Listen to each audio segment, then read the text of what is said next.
Salut les beaux amours! Je suis de retour au Cool Club pour un nouvel épisode de l'École de la vie sur un sujet qui me surprend moi-même. Je ne pensais pas aborder ce sujet-là, mais ça m'a été proposé. Puis je me suis dit, ben oui, c'est vraiment intéressant.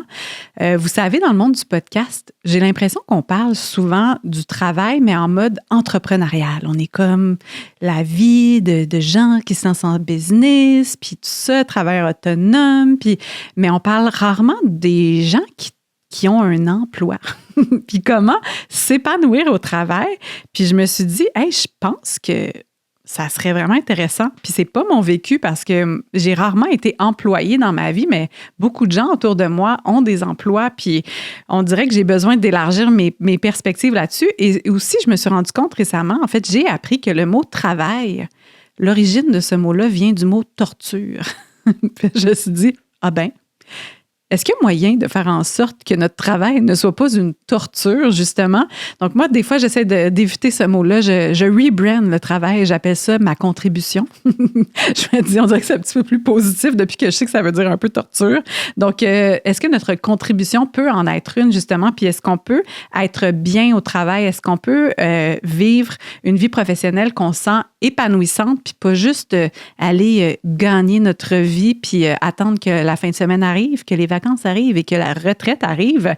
Puis quand on y pense, là, du moment où on sort de l'école, disons qu'on travaille 48 semaines par année, là, qu'on a un petit mois de vacances, puis qu'on travaille jusqu'à notre retraite, là, on va passer grosso modo autour de 10 000 journées au travail. 10 000 journées.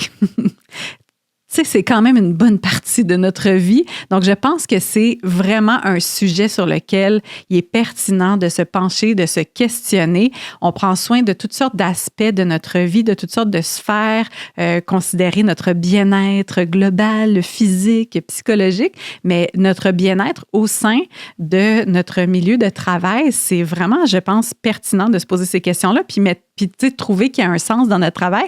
Et là, mettons que vous entendez tout ça, puis que vous dites, hey, je suis peut-être pas sûre, moi, que je suis à la bonne place en ce moment ou que mon travail est source d'épanouissement. Est-ce qu'on est obligé de subir ça pendant autant d'années? Est-ce qu'il y a des ajustements qui peuvent être faits ou est-ce qu'on sac tout là puis on va s'ouvrir un beau bar à jus au Salvador? C'est quoi les options qui s'offrent à nous? Donc, j'ai toutes ces questions-là. Donc, c'est pour ça que j'ai accepté l'invitation parce que des fois, oui, les gens m'approchent pour venir sur mon podcast. Puis j'aime ça quand les gens m'approchent. Je prends ça comme vraiment une belle source de reconnaissance, comme que les gens aient envie de venir me parler. Puis Marie-Lise Champagne, qui est mon invitée d'aujourd'hui, m'a approchée. Puis j'ai tout de suite fait, hey, je ne serais pas intuitivement allée vers ce sujet-là, mais maintenant qu'on en parle, je trouve ça vraiment intéressant. Donc, qui est Marie-Lise Champagne? Marie-Lise, elle est détentrice d'une maîtrise en counseling de carrière. Donc, autrement dit, elle est conseillère d'orientation. Elle est aussi la fondatrice de l'entreprise 10 000 matins. C'était pas pour rien que je parlais des 10 000 journées tout à l'heure. Donc, elle est fondatrice de cette entreprise-là qui est un cabinet conseil spécialisé pour aider les femmes dans la trentaine qui se questionnent sur leur travail, sur leurs insatisfactions, puis à poser des actions concrète pour se rapprocher d'une vie professionnelle qui est plus épanouissante. Et aussi, Marie-Lise, elle vient tout juste de faire paraître son premier livre qui est « Maman travaille là-dessus ». Et dans son livre, elle parle du retour du congé de maternité. Et ça, je trouve ça immensément pertinent d'aborder ce sujet-là parce que on n'est pas tellement outillé. Tu sais, il y a tellement d'ouvrages qui existent à propos de la maternité, du postpartum, de l'éducation, mais notre propre retour dans le marché du travail après qu'on ait vécu la matrescence, l'explosion identitaire qui est le fait de devenir une mère, ben on n'a pas vraiment d'outils. Donc, c'est un livre vraiment pertinent et c'est évidemment un sujet qu'on va aborder pendant l'épisode. Et parlant d'épisode, la fille est vraiment bonne pour faire des liens.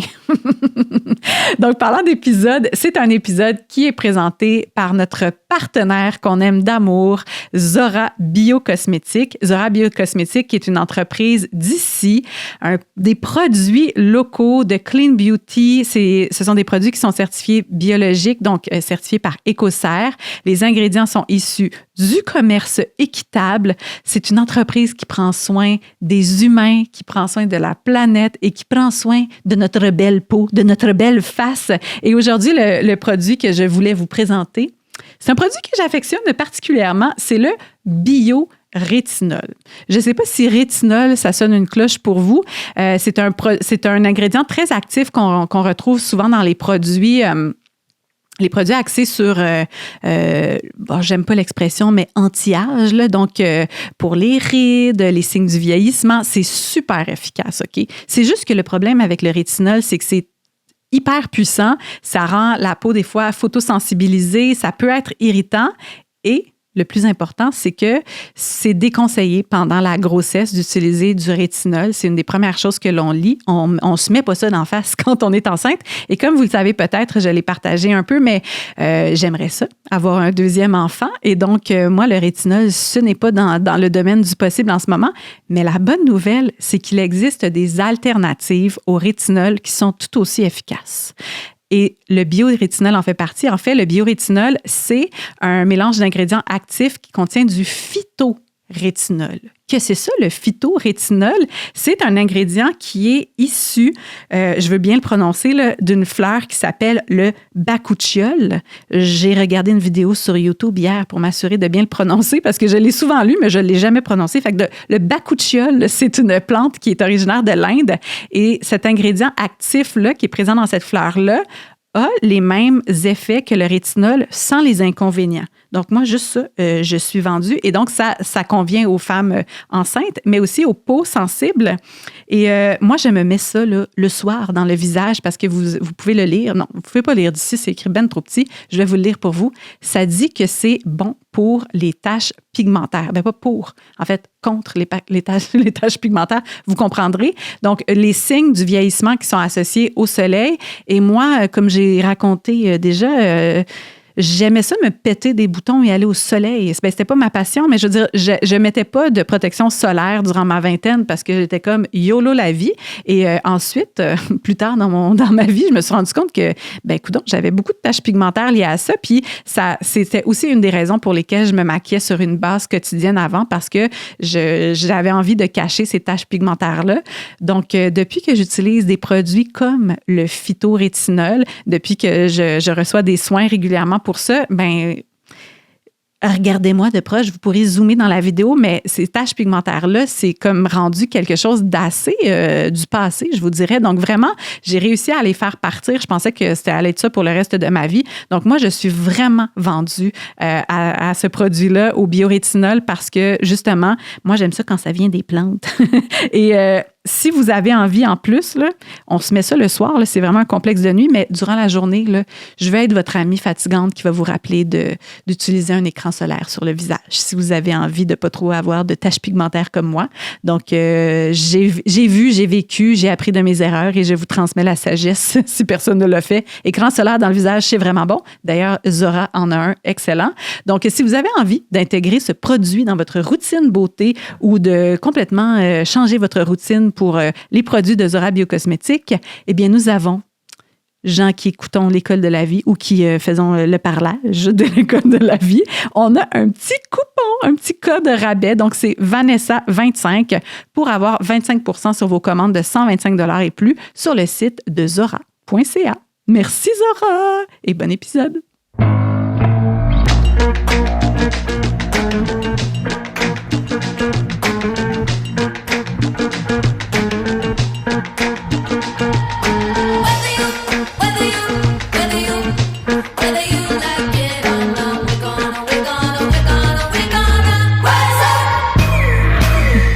Salut Marie-Lise, bienvenue à l'École de la vie. Oui, très beau décor, je suis déjà confortable. Bien, c'est sûr que pour les gens qui font juste écouter les épisodes en mode audio, Marie-Lise est présentement installée dans un divan de type Elran vintage, très confortable et moelleux à souhait, même qu'il y a un petit repose-pied là, que tu peux ajouter si jamais l'envie te vient. Je vais me garder une petite gêne. C'est comme ça qu'on est accueillis au Cool Club, on se sent comme à la maison, comme dans notre propre salon.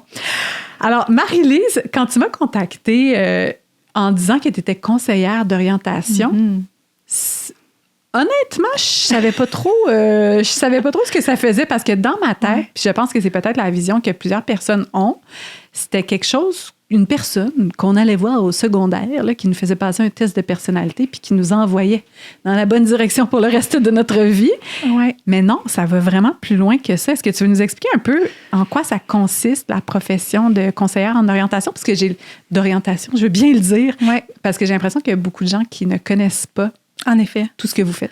En effet, puis moi, je me mets une mission là, vraiment de faire connaître la profession au-delà effectivement du choix de carrière quand on est en secondaire 5, on se demande ce qu'on veut faire au cégep. Oui, il y a des conseillers d'orientation qui sont là à cette période-là, mais tout au long de la vie également. Donc, c'est vraiment un professionnel, dans le fond, qui est en counseling de carrière, qui est là pour aider dans les transitions professionnelles. Donc, à mieux vivre sa vie professionnelle. On travaille vraiment la santé psychologique au travail, fait qu'on est vraiment des intervenants en santé mentale, en accompagnement au niveau du travail. Donc, oui, les changements de réorientation, par exemple, évidemment, il y a des gens qui viennent nous voir puis veulent se réorienter. Mais en général, je te dirais, c'est à peu près 30 % de ma clientèle qui fait vraiment de réorientation. La majorité sont peut-être insatisfaits, ils vivent des difficultés puis se demandent quoi faire. Coudonc, est-ce que je change d'emploi? Qu'est-ce que je fais? Est-ce que ma motivation est basse? Comment je fais pour aimer mon travail de nouveau, tu sais. Donc, c'est ça, c'est pas que quand on se dit, il faut vraiment que je change de travail, réorienter ma carrière. Ça peut vraiment, au sein de ce qu'on fait déjà, nous permettre de peut-être faire des ajustements. Ou... Vraiment, exactement. Ouais. Des ajustements, des fois qui sont petits mais significatifs. Mm-hmm. Donc, changer sa perception du travail. Sa relation qu'on a avec le travail, est-ce qu'elle est saine, justement, tu sais? Donc, si on est en train de trop travailler, mettons, puis on est rendu workaholic, nécessairement, peut-être que nos tâches, tranquillement, on va plus trop les aimer, puis on peut se mélanger en disant, OK, je veux changer, je suis plus capable, mais peut-être qu'en abordant le travail autrement, on peut y retrouver du plaisir de nouveau, tu sais. Mm-hmm. Donc, il y a comme un gros volet psychologique qu'on dirait que je ne soupçonnais pas. Non, exact, c'est ça. C'est quand même une profession qui est de deuxième cycle, là. On a une maîtrise en counseling de carrière. Puis après ça, ben, comme les psychologues ou autres professionnels, ben, chaque professionnel en orientation, par exemple, va se spécialiser ou, dans le fond, à gagner en expertise dans certains secteurs. T'sais. Donc, moi, j'ai toujours travaillé davantage en santé psychologique au travail, puis vraiment avec la clientèle adulte, que ça fait un bout qui travaille, donc moins la clientèle jeune, puis qui se questionne sur les insatisfactions, qui se questionne à mieux vivre leur vie professionnelle. Donc là, c'est là qu'on rentre dans l'éducation psychologique aussi. Mm-hmm. Puis tu as un cabinet conseil, 10 000 matins. Oui. J'imagine qu'il n'y a pas un seul profil de personne qui vient vous voir, mais quel genre de gens se disent, OK, je vais aller consulter 10 000 matins? C'est pour quel genre de moment? Une fois qu'ils nous connaissent, c'est parce ça. que justement, ils ont entendu parler de « Ah, OK, ça peut faire ça, un conseil d'orientation. » Bien, quel genre de personnes, je dirais, en général, en haut de 30 ans, là, des gens qui viennent nous voir, crise de la trentaine, ça arrive très souvent de « OK, crise identitaire, en fait. » Dire « Qu'est-ce que je fais là? Ça fait un petit moment que je suis sur le marché du travail. J'ai peut-être fait plusieurs essais. Là, j'ai changé d'emploi parce que ça ne me satisfaisait pas. Donc, je fais des changements puis je suis toujours pas confortable ou bien. Fait qu'avant de faire un changement, je veux comprendre ce qui se passe. Donc, ça, il y a ce type de clientèle-là. Tu as des clientèles aussi qui visent une évolution de carrière puis qui ne savent pas par où commencer, qui ont plein d'idées, qu'est-ce que je priorise. Donc, plus de l'accompagnement, la prise de décision au niveau professionnel, plan de développement, donc vraiment se faire un plan d'action pour savoir par quoi on commence. Mais beaucoup, c'est ça, c'est vraiment le feeling d'être mélangé, d'être démotivé, de ne pas trop comprendre pourquoi. L'idée, c'est de mettre le doigt dessus. Là. Qu'est-ce qui se passe là? Fait on enlève vraiment toutes les roches, on essaie de comprendre qu'est-ce qui vient coincer justement dans ce sentiment-là. Puis une fois qu'on découvre, on pose des ajustements ajustés. T'sais. Est-ce que ce sont des genres de demandes qui sont faites vis-à-vis de l'employeur? Comment ça se met en marche, le genre d'ajustement qu'on peut faire dans notre travail? Bien, c'est vrai qu'il y a des gens qui viennent nous voir par eux-mêmes. Donc, c'est vraiment clientèle privée qu'on appelle. Puis des fois, il y a des employeurs qui vont pouvoir payer, dans le fond, des services de coaching. Là, ça rentre dans la sphère du coaching professionnel, si on veut. Puis, par exemple, c'est quelqu'un qui veut rester dans son emploi, qui ne veut pas nécessairement changer, mais qui veut mieux vivre sa vie professionnelle, va faire le parcours avec moi ou une autre conseillère. Puis l'idée, c'est de faire, OK, c'est quoi là, ton identité professionnelle à ce jour? On l'ajuste, c'est plus la même personne que quand tu avais 22 ans et que tu as choisi ta carrière. C'est quoi là, justement toutes tes forces? T'sais? C'est quoi on regarde les dernières années, qu'est-ce qui te motive le matin? T'sais, qu'est-ce qui vient amener du sens à ton travail? Puis là, une fois qu'on découvre un petit peu plus c'est quoi ces ingrédients-là pour la personne, donc c'est très personnalisé, bien, on met en place des stratégies. Donc, des fois, c'est d'aller voir son employeur pour discuter. Quand je joue tel rôle, je me sens vraiment avoir de l'impact. Est-ce que je peux davantage faire ce type d'action-là, par exemple? Fait que une fois que les pistes sont plus claires, bien, prendre action devient plus clair aussi. Mm-hmm. Dans un de tes épisodes de podcast, je pense, puis sur ton site aussi, j'imagine, j'ai vu l'expression santé professionnelle. Ouais. Comme prendre soin de sa santé professionnelle. Puis là, ça m'a happée. Ouais. J'avais jamais mis ces deux concepts-là ensemble. Ouais. On dirait que, je sais vrai. pas. Puis finalement, d'inclure notre vie professionnelle dans notre santé de façon plus globale puis intégrative, je trouve que ça a tellement de sens parce qu'on passe tellement d'heures, puis c'est tellement une grosse partie de notre vie que de se dire, ça va être un domaine où peut-être je ne m'épanouis pas, mais garde, ça va être ça. Mais d'avoir des aspirations à se sentir bien au travail puis d'être en santé dans le monde professionnel, je suis comme, oui, on dirait que dans ma tête, des fois, je me dis, c'est peut-être la culture aussi où mes parents ou les générations qui ont précédé ou je sais pas, ils n'étaient pas nécessairement épanouis au travail, mais c'était comme, garde, c'est correct, puis c'est ça le travail. Tu n'es pas supposé t'épanouir au travail, tu es supposé gagner de l'argent et revenir à la maison. Mais là, je me dis, mais pourquoi ne pas aspirer à se sentir bien épanoui puis avoir un impact positif, mettons? Oui, vraiment. Puis, tu sais, pour prévenir aussi, tu sais, on voit beaucoup d'épuisement professionnel dans le milieu du travail. Puis, bon, il peut y avoir toutes sortes de raisons en lien avec l'épuisement professionnel, mais beaucoup aussi relié à la perte de sens puis la perte de motivation. Puis ça, pour moi, c'est de la santé. Puis ça a effectivement de l'impact dans notre vie entière. Donc, effectivement, de façon globale, quand on est moins bien dans notre travail, nécessairement, on amène ça le soir à la maison. Dans quelle énergie on arrive le soir, avec nos enfants, est-ce qu'on est disponible ou on est complètement épuisé cognitivement de notre journée, donc comment vraiment améliorer cette sphère-là qui a effectivement de l'impact. Effectivement. Et santé professionnelle, je pense que c'est le mot d'ordre derrière comme chacune des interventions qu'on fait là, pour s'assurer que la personne se sente bien. Puis se sente bien, ça ne veut pas dire être en plaisir et en tout temps aimer tout ce qu'on fait dans nos journées. Là, c'est pas cette recherche-là, mais c'est vraiment une question d'harmonie. Là. Mm-hmm. Qu'est-ce que les gens recherchent, disons, le plus au travail? Qu'est-ce qui est plus difficile à trouver ou qu'est-ce qui fait que c'est cause d'insatisfaction, disons? Il y a une partie qui est quand même influencée, je dirais, par des courants sociaux ou la société. Moi, j'ai quand même vu des différences avec les années. Donc, dans la phase de la COVID, là, la quête de sens et d'avoir de l'impact, il y a des gens qui nous appelaient parfait, je veux devenir infirmière. Là. Moi, je change de carrière, je veux devenir infirmière. Bon, finalement, est-ce qu'il y en a qui ont fait le changement? Pas nécessairement, mais derrière ça, la demande, c'est j'ai envie de me sentir utile. Mm-hmm. Donc, j'ai envie de gagner du sens dans mon travail. C'est ça, toi, tu dois des fois devoir traduire. Oui. C'est ça, ce que les gens essaient de te dire, comme je veux devenir infirmière.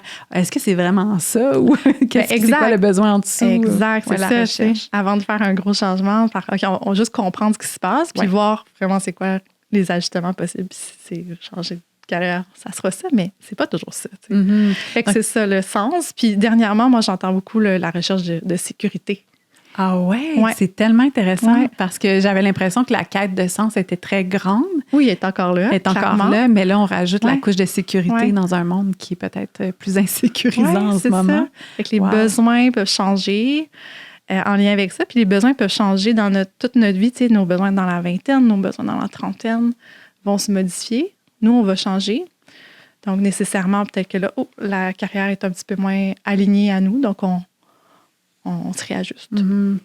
Qu'est-ce qui serait, mettons, des signes que on est comme dans un genre de mal-être au travail? Ou est-ce qu'il y a des petits, je ne sais pas si c'est red flag, mais des choses sur lesquelles on devrait porter attention, qui nous font dire comme, c'est pas supposé, puis c'est pas obligé d'être ça quand on va travailler? Oui. Bien, nécessairement, tu sais, j'aime bien dire, il y a les drapeaux rouges puis les drapeaux oranges. OK, orange, on se calme, il y a des, c'est pas... tu sais, rouges, on peut les reconnaître un peu plus facilement. Ouais. Ça arrive quand même, mais avoir envie de pleurer carrément le matin avant d'aller travailler, là, tu sais, d'être vraiment plus dans un état, si tu veux, de détresse, que ce soit parce qu'on n'aime plus ce qu'on fait ou vraiment du stress de performance aussi. Tu sais, des fois, on est vraiment plus dans le sentiment d'être capable, la pression, la charge qu'on ressent au travail, qu'elle soit induite par l'employeur ou par nous-mêmes avec nos exigences élevées. Là, tu sais, ça dépend. Fait qu'il y a vraiment ça, c'est déjà souvent plus évident, tu sais, qu'évidemment, il y a un mal-être, mais d'autres signes plus on va dire, moins évidents, ça serait tu sais, la fatigue cognitive. Quand on commence à se désengager, dans le fond, de son travail. Fait on y va encore, on n'est pas dans le présentéisme, mais on commence à moins s'impliquer, par exemple. Comme on s'est peut-être... Avant, on s'impliquait davantage, là, on s'implique un peu moins. Fait qu'on se désengage, on prend une distance, finalement, avec nos tâches, nos collègues. Ça, c'est un signe également, là, que ça commence à moins bien aller, de démotivation. On a moins l'élan de s'engager dans nos activités. La fatigue, évidemment, c'est un autre signe, mais c'est un signe de bien des affaires. Fait que des fois, on ne sait plus. Là. Mais ouais, ça serait des signes. Mm-hmm. Puis, il y a des concepts, on dirait que j'entends des fois liés au monde du travail, puis j'ai envie un petit peu de savoir si c'est des mythes ou comme... Okay. Mettons, on parle des fois de être sur son X. Oui. Genre, là, je suis vraiment sur mon X. Là, je me sens sur mon X. Est-ce que c'est quelque chose qui arrive, effectivement? Est-ce qu'on peut être sur notre X? Est-ce que c'est une quête qui est valide dans le sens comme, est-ce qu'on peut être sur notre X, puis est-ce que ça bouge? Oui, c'est ça. Ouais. C'est un sujet quand même qui est du à cœur, là, parce qu'effectivement, être sur son X, moi, je l'aime pas trop cette expression-là. Quoique je l'utilise aussi, puis elle fait partie un peu de notre quotidien dans le jargon. Mm-hmm. Mais être sur son X, c'est quelque chose de rigide, tu sais, dans la façon de c'est comme t'es une pièce de casse-tête, là, puis c'est là que tu t'en vas, puis pas ailleurs. C'est ça, c'est comme le sous-texte derrière ça. Moi, je trouve qu'il met beaucoup de pression, c'est de dire, ben il y a un endroit où tu devrais être, trouve-le.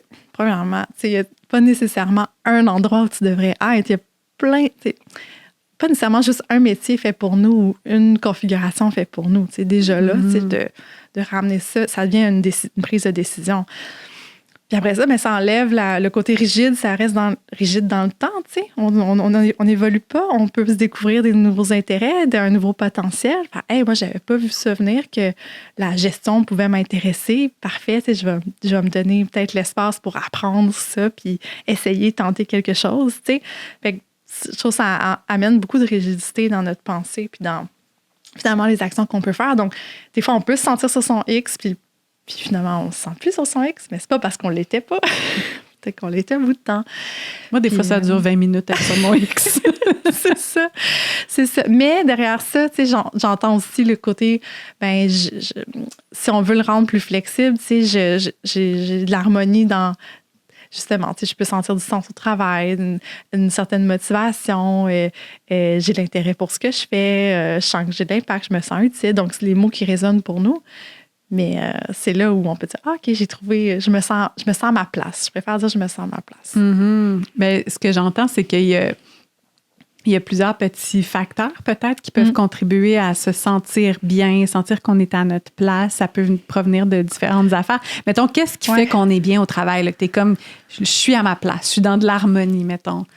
Sentir qu'il y a du sens. Oui, c'est ça. Mais il y a quand même des facteurs plus communs, on va dire, que je trouve que ça peut quand même nous guider, qui n'ont pas nécessairement la même importance pour tout le monde, mais tout de même. Puis après ça, il y a des facteurs plus personnels. Mais dans les facteurs plus communs, il y a vraiment le sentiment de compétence qui est là. Donc, on peut avoir un intérêt, mais si le sentiment de compétence n'est pas encore suffisant, bien souvent, on va sentir beaucoup de pression en retour. Donc là, est-ce que ça veut dire de faire quelque chose dans lequel on est déjà bon? Pas nécessairement, mais du moins avoir un plan de match. Juste ça, des fois, se ramener un petit plan de match, d'être capable de pouvoir se développer dans cette compétence-là, sentir qu'on est capable d'être outillé et soutenu, ça va faire la différence. Mm-hmm. Avec le sentiment de compétence, Il y a le sentiment d'affiliation aussi, qui est un autre ingrédient, là, si on veut. Fait que l'affiliation, c'est plus l'appartenance. Puis des fois, c'est pas l'appartenance envers les gens, mais des fois envers la mission, ou envers l'entreprise, envers ce qu'on fait, tu sais. Fait que, il y a aussi cet élément-là. Il y a l'autonomie aussi, qui est un autre facteur commun, là, qui vient jouer sur la motivation, qui vient jouer sur le sens aussi.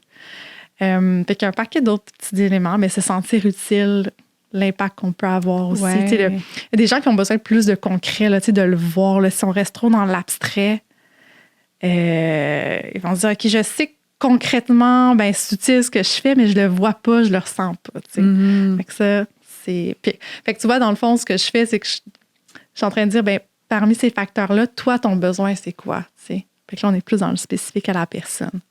Puis ça vient déterminer dans quel type d'entreprise on peut se sentir mieux. Des fois, j'imagine qu'il y a des gens qui sont super bien dans des grandes organisations. Ils font comme un petit morceau d'un très, très grand tout. Puis d'autres gens comme moi qui ont besoin de sentir que l'impact est genre là. tangible et maintenant.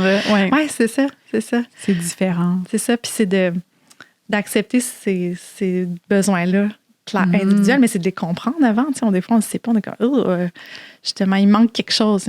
Il manque quoi? OK, il manque le tangible. Oui, c'est de le conscientiser. Puis toi, tu guides les gens à conscientiser leurs besoins spécifiques. Oui, c'est ça. Traduire en besoin. La bonne recette de gâteau.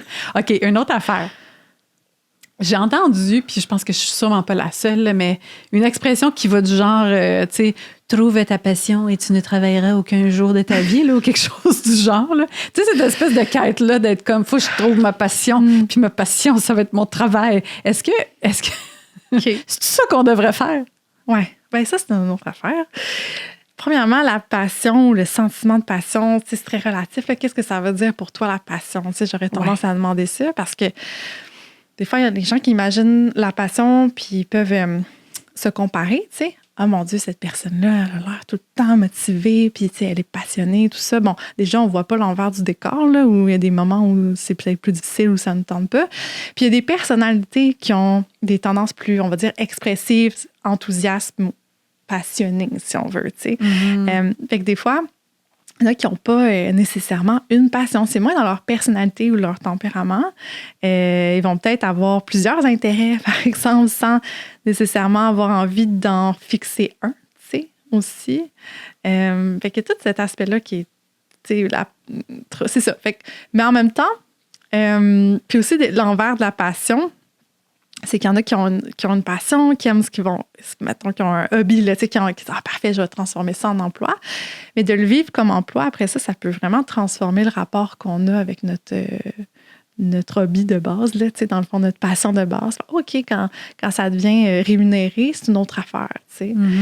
Puis quand il y a une pression que ça devienne lucratif, puis une pression de performance, ou en tout cas ça peut tuer la passion dans certains cas. Mais en même temps, il y en a qui vont le nommer puis qui vont le vivre de cette façon-là. Puis je trouve ça beau aussi, de dire, ben OK, j'aime tellement ce que je fais que j'ai pas l'impression de, je compte pas mes heures jusqu'à la fin de la journée. Puis ça se peut comme sentiment là, d'être dans un flow là, puis d'aimer ce qu'on fait, d'avoir un fort intérêt, je dirais. T'sais.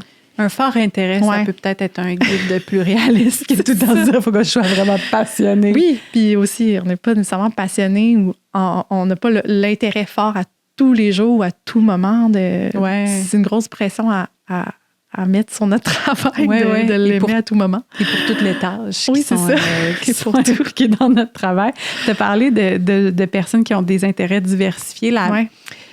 Je vais me compter là-dedans. Le genre de multipotentialité, ou en tout cas, moi, ça a été quand même un grand, je me rends compte, un grand, pas un obstacle, mais quelque chose que j'ai toujours trouvé difficile à arrimer à ma carrière, c'est que tellement de choses m'intéressent simultanément que d'aller... J'ai toujours trouvé que je manquais de spécialisation, mettons. que je n'étais pas assez bonne dans quelque chose, ce qui m'a amené très souvent à un syndrome de l'imposteur, de me dire, ben là, qui je suis, j'ai pas poussé, je suis pas allée faire une maîtrise justement sur le sujet, mais est-ce que j'en connais suffisamment pour pouvoir demander rémunération pour ce genre de compétences-là, puis d'avoir des compétences transversales qui sont parfois intangibles, puis c'est ça. Mais est-ce que parmi les gens qui te consultent, il y a de genre de profil qui ressemble à Bibi ici? Là? Oui. Puis on avait fait un épisode sur le multipotentiel, justement, puis je pense que c'est l'épisode qui a rejoint le plus de gens. En tout cas, on en parle beaucoup de cet épisode-là, de juste, hey, ça se peut, c'est normal, tu sais, que tu sois ce type de personne-là. Puis c'est vrai, ce que tu nommes, que je l'entends dans mon bureau, le sentiment de dire, voyons, je me semble que je me sens, c'est ça, généraliste, mais pas assez spécialisée. C'est vrai que ça revient souvent comme discours, donc le sentiment d'imposteur qui peut s'installer, mais ce qui n'est pas évident dans ce... Puis j'ai goût de te poser la question, voir comment tu l'as vécu, tu sais, mais c'est de dire, ben est-ce que je dois faire un choix, tu sais, nécessairement? Parce que des fois, ben, c'est peut-être pas tout que ça rime si facilement aussi. Puis des fois, c'est... Là, toi, tu t'es créé quelque chose aussi. Quand on peut être dans la création, on peut peut-être se permettre de tester des choses, d'aller dans ce qui nous ressemble le plus. Mais il y en a qui vont décider de mixer des professions aussi, qui ne s'arrêtent pas à une profession, puis on appelle ça les slasheurs. Ah ouais? Oui, ils font comme plusieurs. Parfait. Ou qu'ils vivent dans leur vie professionnelle, puis dans leur vie extérieure, qu'ils vont vivre les autres intérêts aussi, si ça se marie moins bien, par exemple. Dans un emploi, c'est moins réaliste. Mais, donc, nos intérêts variés ne sont pas obligés de tous se rejoindre dans le monde professionnel nécessairement. On peut le regarder, voir si ça peut se rejoindre. On peut arriver à rejoindre ça. Des fois, effectivement, on arrive au constat, parce qu'il y a d'autres facteurs. Des fois, c'est une question de parfait, j'aimerais mixer tout, mais c'est peut-être pas réaliste. Ouais. Où est-ce que j'habite avec le salaire que je veux gagner ou peu importe. Fait que là, ça devient comme des compromis, tu sais. Mm-hmm. Mais pour ma part, c'est ça, le sentiment d'être généraliste, ça m'a fait sentir un peu mal à certains endroits. Puis en même temps, plus j'avance en âge, puis en expérience, comme mes intérêts variés quand j'étais dans la vingtaine, des fois me faisaient sentir un petit peu, pas incompétente, mais que j'avais un manque d'expertise. Puis là, avec les années d'avoir cumulé toutes sortes de petites expertises, j'ai l'impression que la somme de tout ça, ça a une valeur. Puis là, je me sens un peu moins imposteur ou moins mal par rapport à ça, mais je suis capable de tracer, c'est ça, de regarder mon profil puis de faire, il y a comme quelque chose un peu boule disco, là, unique, avec plusieurs facettes qui font en sorte que j'ai une certaine valeur qui est assez... Mais c'est que dans un monde... Puis c'est peut-être pour ça que je me suis sortie du monde du travail plus conventionnel, parce que j'arrivais pas à trouver ma place, justement à cause de ça. Puis je me suis, comme tu dis, créé une espèce d'univers où je peux aller explorer tous ces intérêts-là. Mais ça vient, tu sais, des fois, j'aimerais ça qu'il y ait un poste là, dans la vie qui s'appelle genre le poste parfait pour Vanessa Pinon et tous ses centres d'intérêt et talents. Mais dans un cadre, c'est ça, dans une organisation, effectivement, des fois, je sentais que d'être limitée à un certain rôle, c'était pas me mettre assez en lumière, ou en tout cas, c'était comme pas exploiter mon potentiel. Il manquait quelque chose, je me sentais éteinte, puis ça a été, je dois dire que c'est quand même un des grands conflits intérieurs de ma vie adulte, ce sentiment-là. Oui, c'est ça. Puis comment tu as vécu ce changement-là, justement? Ben, c'est comme si je m'offrais pour une fois l'espace pour être super bonne dans des affaires et un petit peu semi-médiocre dans d'autres affaires, puis que ce soit correct aussi. Genre, j'ai fait le graphisme là, de mon podcast. Clairement, je suis pas graphiste, là.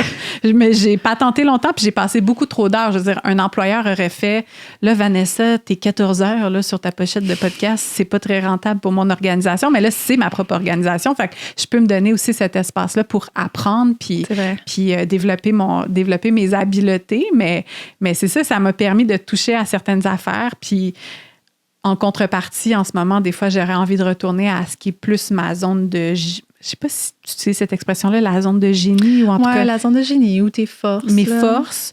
J'aurais envie de pouvoir me consacrer juste à mes forces, mais là, je suis un peu forcée parce que je me suis créée autour de moi à devoir aller dans les divers départements qui sont pas nécessairement mes forces, mais fait que ça vient avec aussi une espèce de revers. Puis des fois, je m'ennuie d'être peut-être juste dans ma position strictement d'animatrice, puis de jouer un rôle, avoir un seul poste.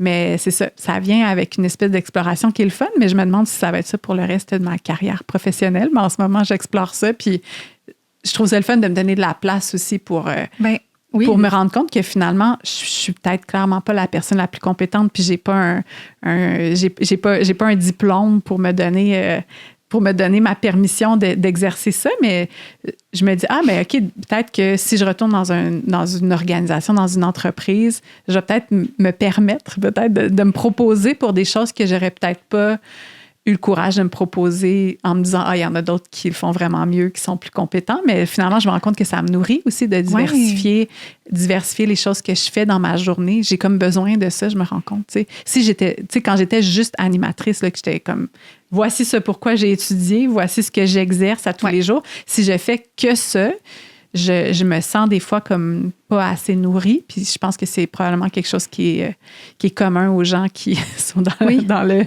généralisme et le multipotentialité. Mais le multipotentiel, mais c'est ça, j'ai besoin de faire ces différentes petites choses-là. Fait que là, je me sens plus vivifiée, mais aussi des fois plus fatiguée parce que je suis constamment en train d'apprendre. Et ça, c'est fatigant un peu.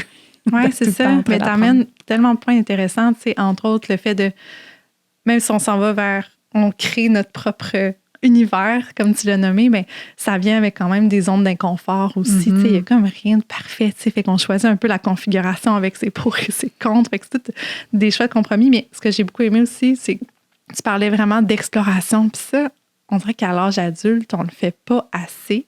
C'est un gros manque, tu sais, quand je vois les clients chez nous, je veux vraiment les pousser à l'explorer parce que nécessairement, à un moment donné, on peut faire le tour dans notre tête de ce qu'on a vécu, puis se demander ce qu'on aime, puis notre potentiel, mais il y a peut-être des choses que justement qui n'ont pas été touchées, puis c'est de l'élan, mais d'avoir la curiosité de le tester, le graphisme, puis peut-être que tu vas découvrir une force ou quelque chose dans lequel tu as envie d'investir ou pas, tu sais, mais c'est des facettes de soi qu'on peut explorer, puis faire comme, est-ce que je garde ça? Est-ce que je pousse ça dans ma vie, tu sais? Donc, puis probablement que ça te... je ne veux pas répondre à ta place, mais tu parlais tantôt des compétences transversales qui sont des fois pas claires, mais quand on se voit aller dans un autre secteur, on se rend compte qu'on arrive avec un bagage. Là, on n'arrive pas tout nu, tout neuf, là, tu sais. Fait que, OK, j'ai toutes mes compétences en communication, m'amènent à avoir une facilité à comprendre le besoin, à être rapide, là, tu sais. Donc, ça vient rajouter comme une petite saveur supplémentaire, j'ai l'impression, à notre profil. Puis des fois, je sais pas, mais moi, j'ai des fois vu ça un peu, puis de conversations que j'ai avec des amis, parce que, je le cacherai pas, là, je suis dans la trentaine avancée, certains diraient sur le bord de la quarantaine. Puis des fois, il y a quelque chose quand même lié à presque au sentiment d'échec de peut-être se réorienter ou comme...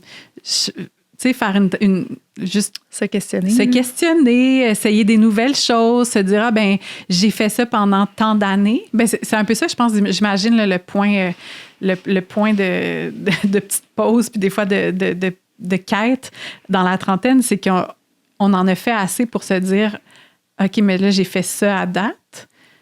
Est-ce que c'est parce que, vu que j'ai fait, je sais pas, 10 ans dans le monde professionnel avec ça, je suis pas nécessairement satisfaite?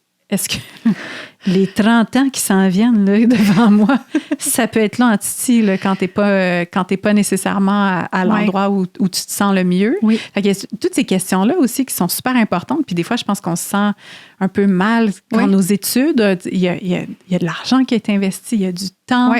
Il y a comme, on a l'impression des fois, je sais pas, comme est-ce que j'ai fait fausse route? Là? Oui. Des fois, on peut s'accrocher à quelque chose qui nous sert pas nécessairement. Le sentiment de honte, je te dirais, qui est vraiment présent, là. Ouais. Ça a été ma motivation derrière 10 000 matins. D'ailleurs, 10 000 matins, c'est grosso modo le nombre de matins où tu vas te réveiller pour aller travailler. Là. Fait que, tu sais, ça montre, c'est vraiment un repère temporel là, pour se rappeler de toute cette traversée-là qu'on a qui est, tu sais, à un moment donné, après 10 ans, on peut en faire le constat, qu'est-ce qui reste devant nous, tu sais, mais tu as raison, il y a beaucoup, des fois, de honte ou de sentiments qui on continue la tête baissée parce que ça fait 10 ans que j'ai fait ça, j'ai fait toutes mes études. Est-ce que je vais nécessairement faire un changement? Est-ce que je suis tu sais, moi, je suis pas supposée être mélangée, là. J'ai 30 ans, 35 ans, 40 ans, je suis supposée savoir ce que je fais, tu sais. Mm-hmm. Fait que c'est comme de pas se donner la permission d'évoluer, tu sais, dans le fond. Tu sais, être mélangé, c'est ça. C'est le sentiment, c'est être mélangé, mais ça, on est en train de faire une pause pour se réajuster. Tu sais, on est en train de mettre à jour là, notre situation. Mais c'est vrai qu'il y a une pression un peu de savoir. Puis moi, j'entends beaucoup les gens me dire « Ah, j'aimerais tellement ça juste avoir choisi ma direction puis comme jamais me poser de questions. » Oui. Mais la réalité, c'est que beaucoup de gens se posent des questions aussi. Là. Mais c'est comme tabou, c'est pas nommé. C'est pas à ce point-là dit, tu sais. Comme si c'est un peu plus, je sais ce que je fais, tu sais. Mm-hmm. De se chercher, on dirait que c'est pas si bien vu, là. Non, mais c'est fréquent en même temps. C'est ça que j'aimerais qu'on normalise un peu, là. Oui. Ben, c'est qu'aussi, même la société évolue tellement vite. Les choses changent, les contextes professionnels. Juste moi, du moment où j'ai commencé à exercer ma profession, tu sais, j'étais à l'université, puis là, on parlait vaguement. Tu sais, à l'époque, j'ai fait journalisme, puis on parlait de... C'était les journaux écrits, tu sais, puis notre prof nous disait « Hey, ça se peut qu'un jour, là, il y ait comme un genre de journal qu'on brancherait et qu'on rechargerait, puis là, les nouvelles apparaîtraient sur ce genre de journal. » Mais là, je suis comme « Hey, boboy, on est rendu loin. » Là, tu sais, ça a tellement changé depuis que j'ai étudié dans mon domaine, puis la réalité change aussi. Les milieux évoluent rapidement. Il y a des nouvelles jobs. Je veux dire, ce que j'exerce en ce moment comme métier, ça n'existait pas. Quand j'ai étudié au début de ma carrière, tu sais, les choses évoluent, puis ouais, c'est ça, c'est comme, c'est difficile de l'assumer que ce changement-là, ou en tout cas que ce qu'on a fait avant, que c'est plus en ce moment, c'est le passé, puis de le laisser dans le passé, puis de passer à autre chose, c'est... moi aussi, j'ai eu... Tu sais, j'ai eu des soupers de famille un peu inconfortables, là, où les gens étaient comme « ça va-tu? » Tu sais, puis j'ai des amis aussi qui ont fait médecine, qui ont fait leur barreau, qui finalement sont genre « j'haïs ça. » Oui, c'est ça.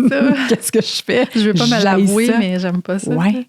Ben, c'est parce qu'on voit tout l'impact de ce changement-là à faire. Tu sais, la montagne, elle a l'air grosse, puis on sait ce qu'on quitte, tu sais, avec tous les deuils à faire, mais on sait pas ce qu'on va...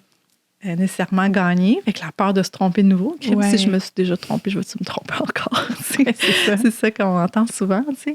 Fait que l'idée aussi de ne pas nécessairement faire un changement drastique, mais prendre vraiment le temps de la réflexion, puis de faire un choix éclairé, puis on n'aura jamais la certitude. Moi, ce que je dis à mes clients, ça, je dis pas voilà, t'es fait pour ça, ça va bien aller. Là. On n'est pas dans la baguette magique, mais on est quand même capable d'explorer davantage pour être capable de t'aider à te projeter pour savoir l'impact que ça va avoir sur toi, donc le potentiel d'être bien et tout ça, tu sais, mais c'est quand même, c'est gros de faire ces constats-là. Puis des fois, j'ai une cliente qui me disait ça cette semaine, c'était quand même frappant, mais elle dit, sur papier, j'ai mon emploi de rêve, mais je déteste ça.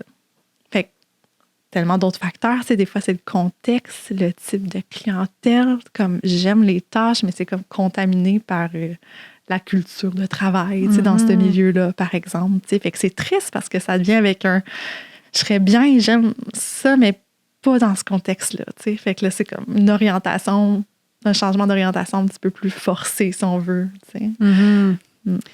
Est-ce que tu as tendance à avoir plus des gens qui s'accrochent aux choses ou plus des gens qui sont comme « et voilà, je quitte tout ». J'ai les deux. Mais j'aurais tendance à dire en général, les gens souhaitent quitter, tout quitter. Ben, tout quitter, mais sont encore là, mais ils ont cette envie-là, si tu veux, ce fantasme-là de tout quitter. Puis il y en a qui vont le faire en étant accompagnés puis soutenus. Puis il y en a qui vont se dire « Ouh, une chance, je ne l'ai pas fait. » Tu sais, ça aurait été peut-être impulsif. Puis finalement, j'aurais peut-être traîné mes patterns ailleurs, tu sais.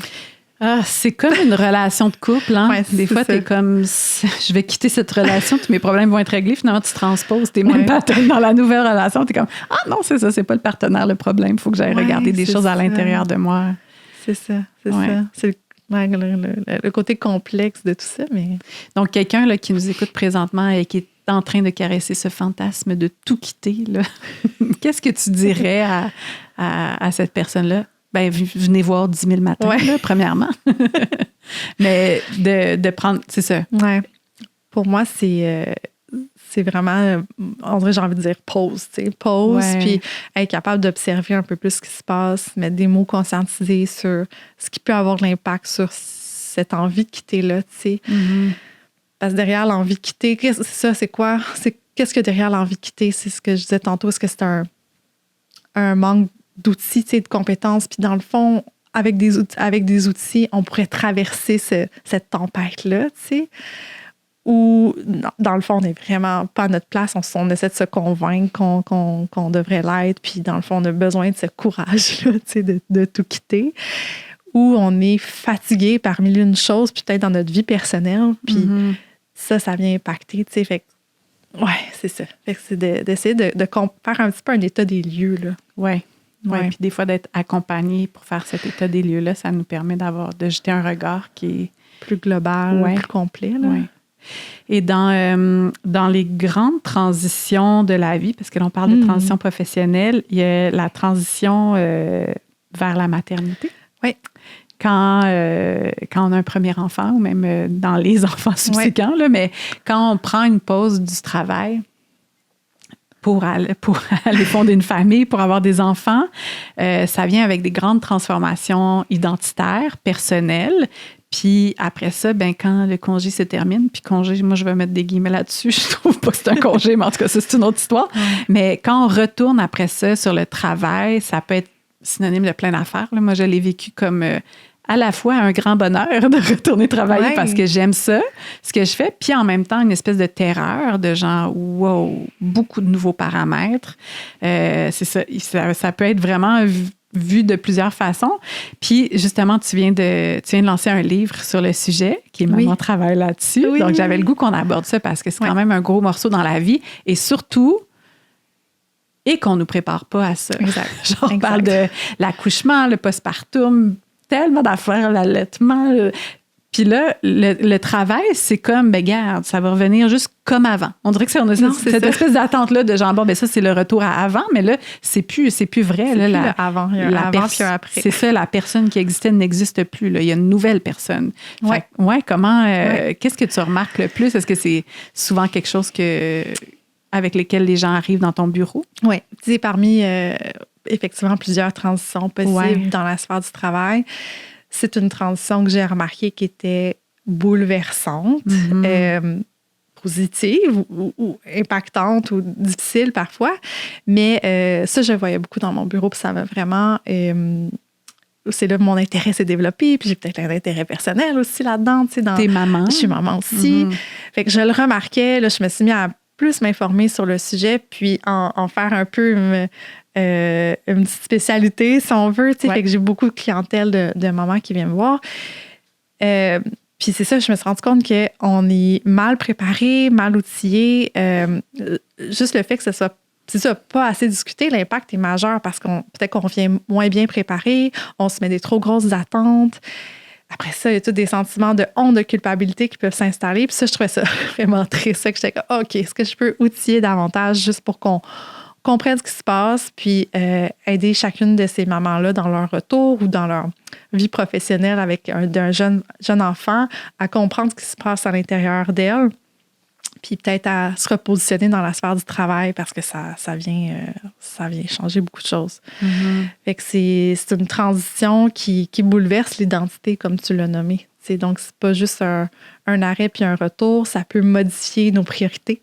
Nos besoins, on parlait des besoins tantôt, puis j'ai des clientes qui étaient dans une sphère de travail, puis là, ils reviennent, ils font comme, mon Dieu, ça a moins de sens pour moi, c'est là, tout est bouleversé nécessairement, avec ce qui convenait avant, peut-être ne convient plus, puis il y a toute la question des attentes qu'on a envers nous-mêmes, la personne qu'on se connaissait dans le monde du travail, puis là, on devient parfois une nouvelle personne, peut-être qu'on a moins de temps à y consacrer au travail, par exemple, ou moins l'énergie, en retour de congé, particulièrement avec des jeunes enfants, des fois l'énergie est affectée. Donc là, le stress de performance peut s'installer. Fait que c'est ça que j'aborde.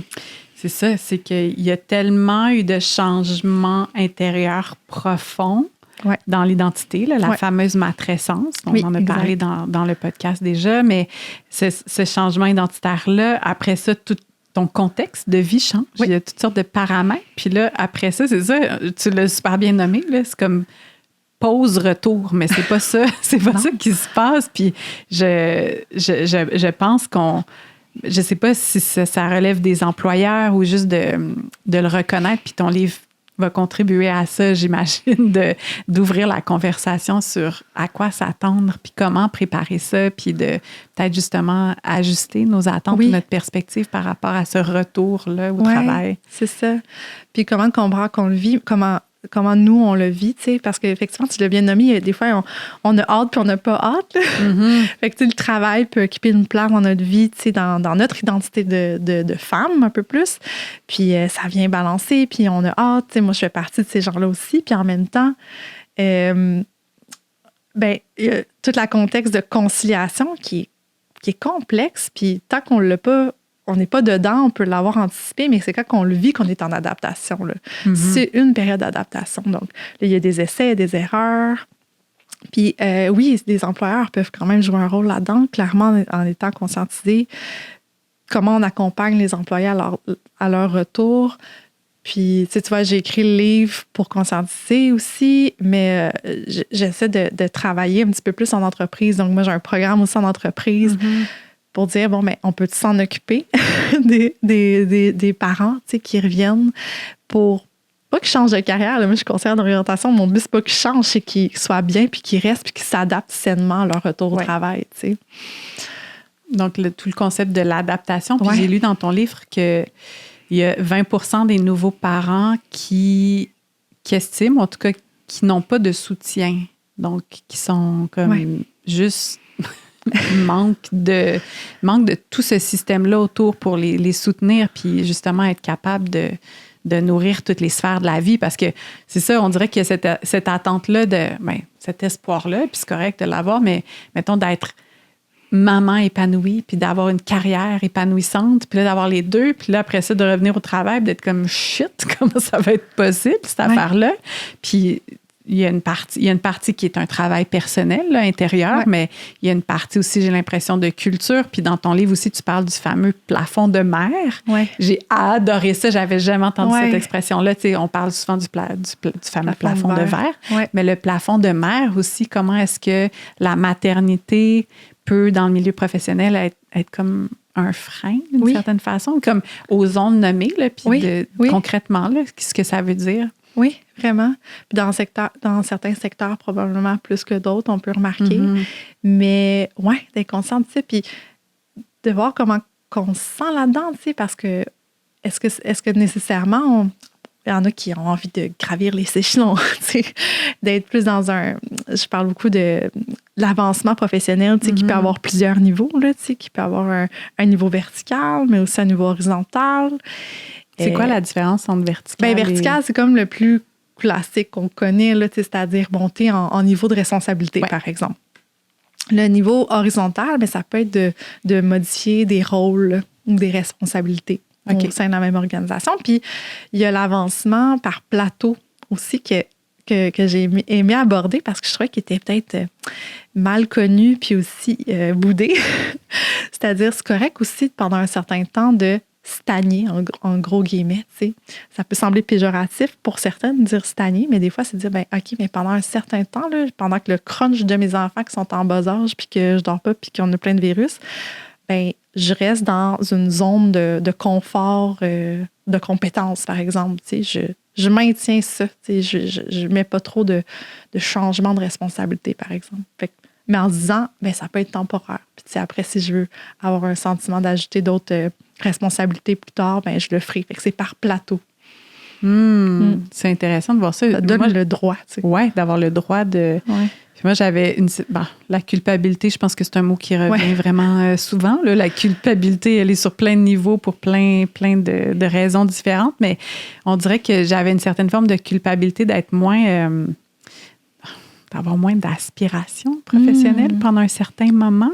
C'est comme si je me sentais poche, je me sentais un peu loser d'être comme, en ce moment, je n'ai pas de rêve professionnel, j'ai juste envie d'aller travailler, je ne vais pas dire punch in, punch out, là, pas à ce point-là, mais d'aller travailler puis de revenir pour prendre soin de mon enfant puis de prendre soin de ma vie de famille. Puis ça va être ça pour l'instant. Puis j'aspirais pas à développer des nouvelles choses ou justement de monter des échelons. C'est pas très applicable dans ce que je fais, mais un peu quand même, tu sais, tu as bien dit l'ambition, par exemple. Oui, j'ai comme perdu un peu cette espèce de drive, d'ambition-là qui était très caractéristique de ma vingtaine et de ma vie avant de devenir mère. Puis je me suis vraiment posé beaucoup de questions profondes par rapport à ça, de c'est quoi la place de l'ambition, puis est-ce que, justement, d'une perspective féministe, je me disais, ben justement, je pensais beaucoup à ce... Maintenant, j'ai des mots, ce fameux plafond de mère-là. Puis j'étais comme, c'est injuste.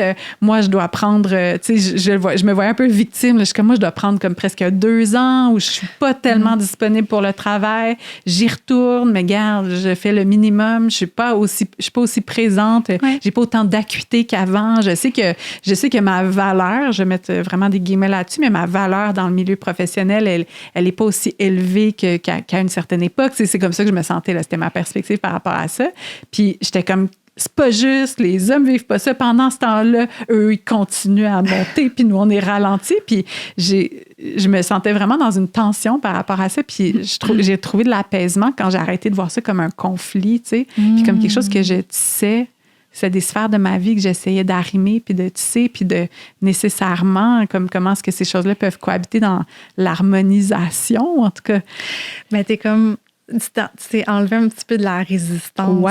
Puis là, une fois qu'on enlève la résistance, ben c'est là qu'on peut davantage s'adapter puis manier notre vie, effectivement. Oui. Puis toi, tu le vivais-tu aussi en termes de comparaison sociale? Parce que ça, j'observe beaucoup. Fait que, si tu dis, moi, toute ma vingtaine, quand on était dans des rassemblements avec des amis ou des gens, tu sais, je parlais de ma vie professionnelle, où est-ce que j'en étais, Puis là, je sais pas, je parle de couches, je parle de... Fait que c'est comme, wow, OK, je me reconnais plus, là, mais en même temps, peut-être que c'est ça notre phase de vie, puis c'est ça qu'on veut, mais ça clash, dans le fond, on le voit que nos priorités ont changé ou c'est plus pareil, puis là, après ça, face aux autres, face à notre employeur, face à nous-mêmes, on se demande ce qui se passe, tu sais, c'est-tu correct, c'est supposé? Oui, ou face à des collègues qui ont pas d'enfants, de dire comme, oui, c'est bien facile pour elle, qui a pas, après ça, qui retourne pas ou qui a dormi 8 heures, puis moi, j'en ai dormi 4 de peine et de misère, super fragmentée. Tu sais, il y a ça aussi, ce sentiment-là de comparaison, ou en tout cas d'être en résistance par rapport à ce changement identitaire-là, de faire comme, mais c'est ça ma réalité, je veux dire. Oui, c'est ça.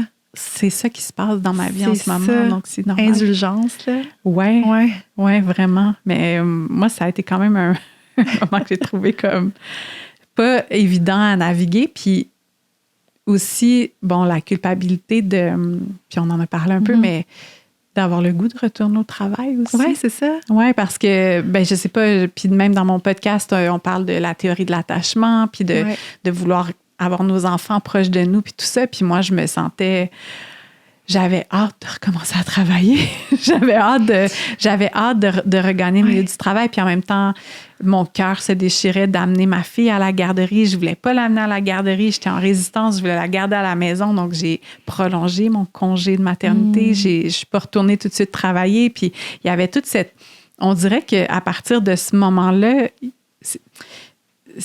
on dirait que c'est plusieurs identités qui se composent, hein? Comme quand on devient mère, t'es comme, il y a la professionnelle, il y a la maman, il y a l'amoureuse, il y a l'amie. Puis là, c'est comme, tout ça doit cohabiter. Puis des fois, c'est de juste rajouter une nouvelle information. On dirait que ça demande une réorganisation profonde. Oui, vraiment. Puis c'est juste le retour au travail, là, de pas prendre ça à la légère, mais de dire, justement, ça va être une grosse réorganisation. Pas pour faire peur, mais juste pour mieux s'y préparer, tu sais. Souvent, les mamans, avant d'accoucher, qu'est-ce qu'ils vont faire? Ils vont remplir leur congélateur, ils vont faire le ménage de leur maison.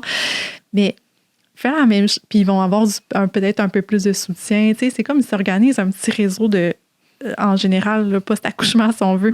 Mais post-retour aussi, là.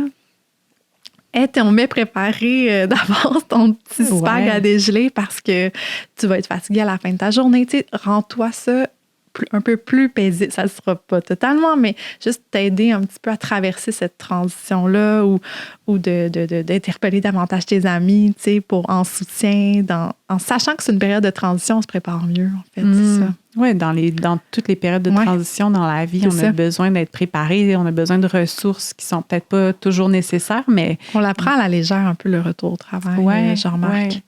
Moi, je me rendais compte aussi, puis je pense que la culture a changé. Là, ma fille, elle a 6 ans, puis quand j'ai recommencé à aller sur des plateaux de tournage, à travailler, tout ça, je me sentais... J'étais comme, OK, là, en ce moment, il faut que je revienne et je fasse comme si rien s'était passé.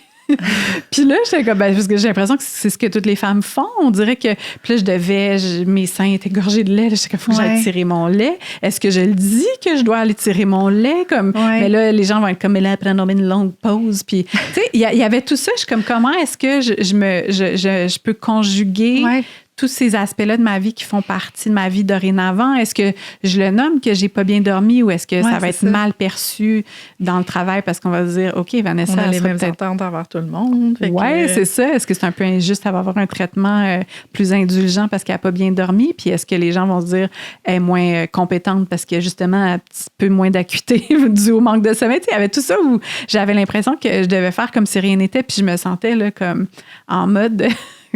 incognito, il ne faut pas que ça paraisse que je suis mère. Il y a un peu ça, puis caché. Oui, c'est peut-être pas dans tous les milieux, mais je me sentais vraiment comme ça. Oui. Non, je l'entends beaucoup, je le remarque beaucoup aussi, puis ça me fait penser aussi au mythe de la superwoman, fait que justement de dire, parfait, je suis là, puis c'est comme si rien n'était, puis on continue, on performe, puis non, c'est pas vrai, je suis pas rouillée. Moi, ça fait 1 an et demi que j'ai pas exercé ça. Je suis pas rouillée pantoute, je vais pareil, tu sais. Fait que c'est comme ce manque de compassion ou d'indulgence envers soi-même, tu sais, c'est énormément de pression là, que j'entends, là. Ouais. Est-ce que dans le milieu du travail, tu sens que...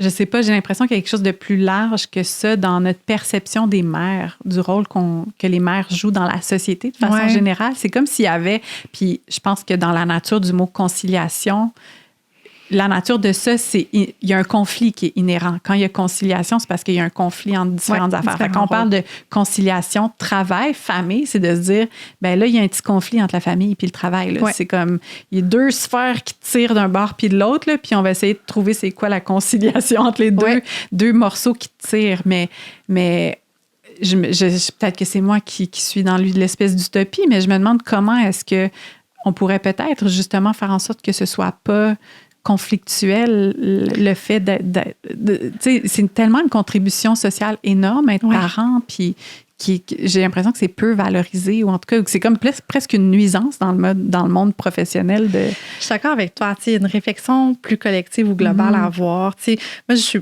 beaucoup plus dans l'accompagnement individuel, mais je me rends compte évidemment, ça a ses limites. Là. Le marché du travail à avoir la façon dont on parle de cette conciliation-là. C'est tous des petits détails. Là. Il y a vraiment place à amélioration. Là. Je pense que c'est un sujet qu'on doit commencer à en parler, puis que c'est pas fini. Là, fait que j'ai pas toutes les réponses à ça. Donc, je me questionne moi aussi à qu'est-ce qui pourrait davantage nous aider à mieux concilier. Est-ce que ça soit moins un conflit, justement, entre le travail et la maternité, par exemple, ou la parentalité, on pourrait aussi parler, mais qu'est-ce qui coince, là? Puis est-ce qu'on peut faire en sorte que, justement, on ait des parents qui vont travailler, pas nécessairement juste des travailleurs qui sont aussi parents. C'est une bonne question. Je pense que c'est une question à se poser collectivement.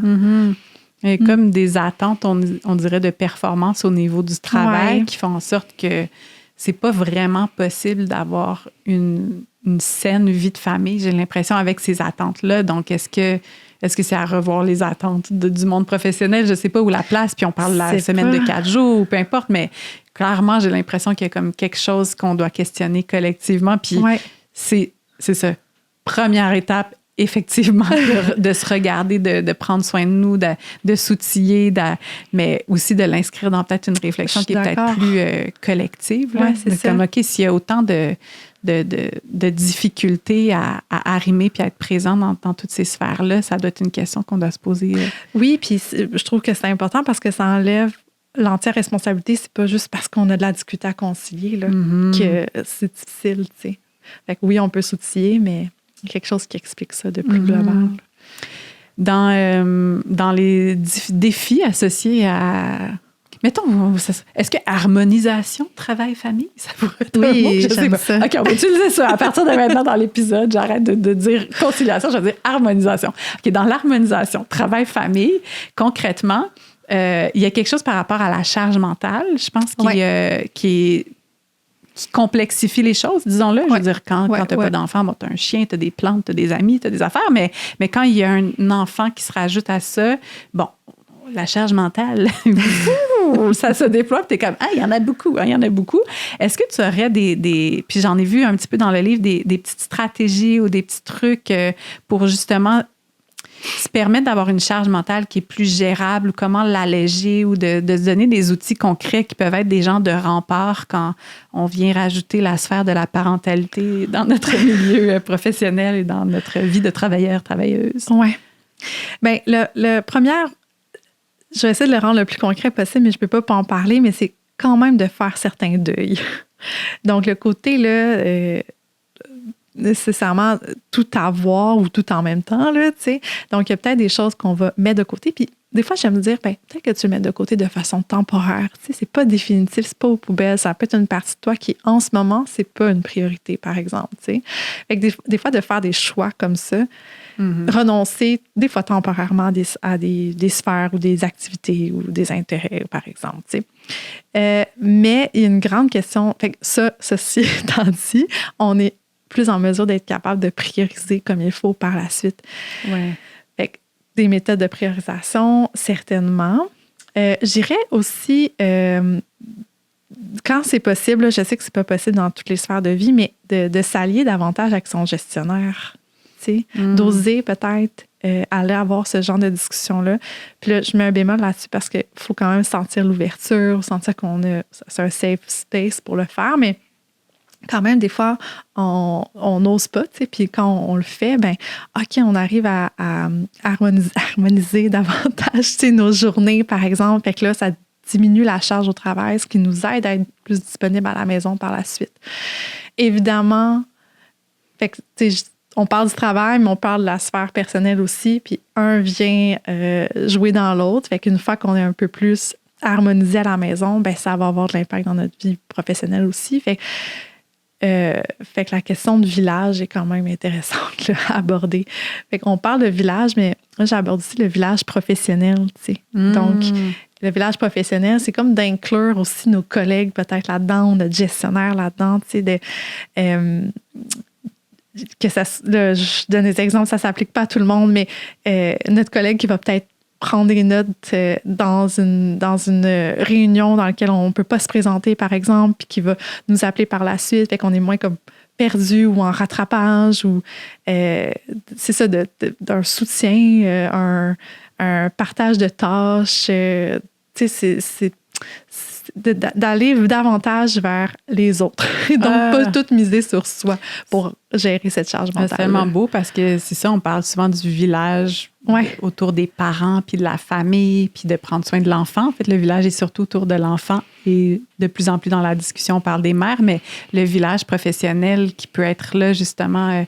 t'es pogné à la maison, il y a un virus. Là. C'est quoi, c'est quoi notre plan de match, mettons qu'il y a un imprévu comme ça qui est dû à, justement, la parentalité? Oui, c'est ça. Comment est-ce qu'on peut être soutenu au travail? Comment on peut se soutenir mutuellement? C'est beau là, de dire « Ah non, c'est pas juste sur mes épaules, puis c'est pas moi qui faillis à mes engagements puis qui laisse tomber mon équipe, mais mon équipe, elle est là pour me soutenir. Hein. » Oui, c'est ça. Puis ça peut se parler en amont, tu sais, aussi, ce genre de... Mais c'est moins présent, là, mais ça, je l'amène parce que je pense que c'est une belle idée là, à essayer d'intégrer puis de parler entre collègues. Puis c'est déjà juste de le nommer, on peut se sentir juste soutenu puis écouté, ça apaise beaucoup, là, au niveau de la charge. C'est très école de la vie, là, de parler de village, là. C'est vrai. Puis j'ai déjà entendu parler, puis je suis pas une professionnelle du sujet, là, mais de la matrice d'Eisenhower. Oui, moi aussi, j'ai de la misère à le prononcer. Là, j'osais pas le dire au micro pour pas déformer. Eisenhower. Oui, c'est ça. On le placera en lien là, dans la description d'épisode. Oui, c'est ça. Ben, c'est un visuel très simple, mais très efficace, qui parle de ce qui est une tâche qui est urgente, importante, ou moins importante, urgente ou non urgente. Fait que nécessairement, c'est un cadran divisé donc en 4 sections. Fait que la tâche peut être urgente et importante, fait que nécessairement elle est prioritaire, mais elle peut aussi être importante, non urgente.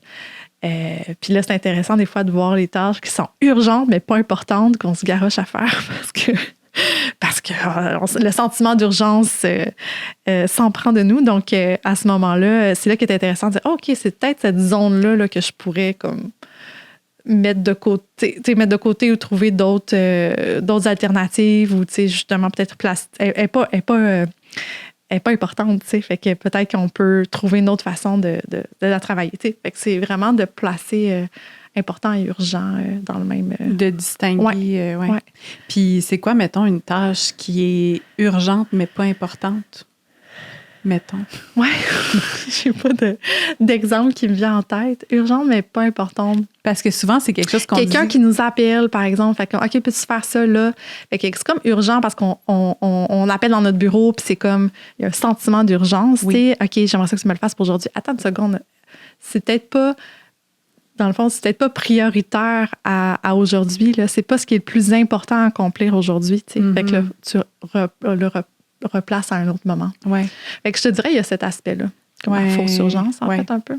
Ouais. La fausse urgence, oui, c'est ça. Ou les courriels qui rentrent, là, les notifications qui viennent t'interrompre dans ton travail. Puis là, c'est comme, j'aurais besoin de ceci, mais c'est vraiment pas important. Là.